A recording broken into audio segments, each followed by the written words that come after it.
Американские кибервойска начали первую операцию, направленную против России. Об этом сообщила нам газета New York Times.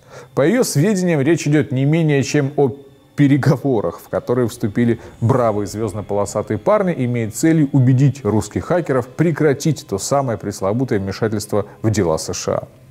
Недели не прошло, как я сделал материал о настроениях, которые царят среди американских военных.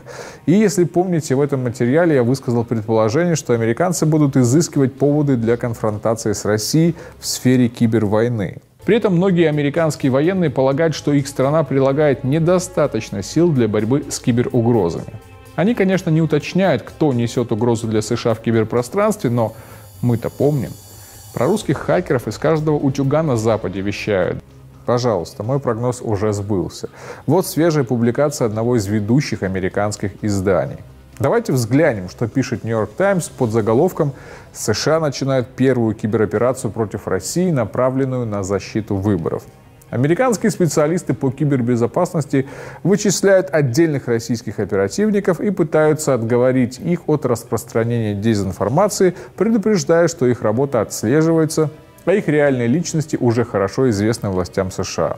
Новая американская кампания ведется против хакерских группировок, спонсируемых олигархами и сотрудников российской разведки, которые являются частью кампании Москвы по распространению дезинформации, говорится в материале New York Times. Как вам такой поворот?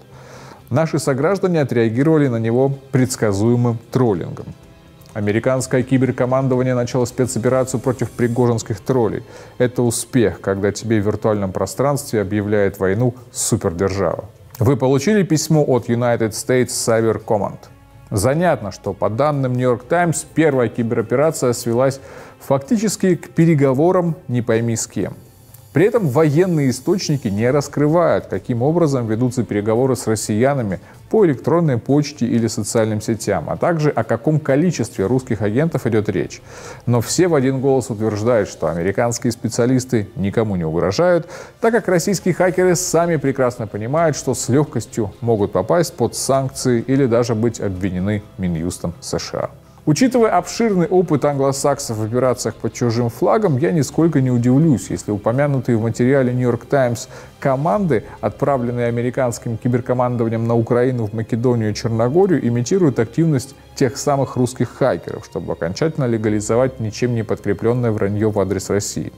В конце концов, США могли просто учесть опыт своих союзников-британцев, которые ранее наделали в штаны, не предоставив вообще никаких доказательств российского вмешательства. В Великобритании произошло столкновение между правительством и парламентом.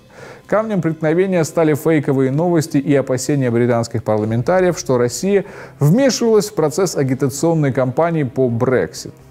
Напомню, британский парламент состряпал антироссийский доклад, где постулировал вмешательство России. Но Кабинет министров за 3 месяца ознакомился с докладом и отказался исполнять большинство рекомендаций. Основная мысль, которая содержится в ответе правительства, явных свидетельств какого-либо успешного вмешательства со стороны других государств или структур во внутренние процессы Великобритании в данный момент нет. Возможно, цель распиаренной New York Times кибероперации именно в том, чтобы заранее состряпать улики, которые в дальнейшем могут быть использованы для обвинений против России и оправдания нападения на нас. Если мое предположение верно, то после ноябрьских выборов в США мы увидим новый шквал антироссийских обвинений и еще больший накал русофобской истерии.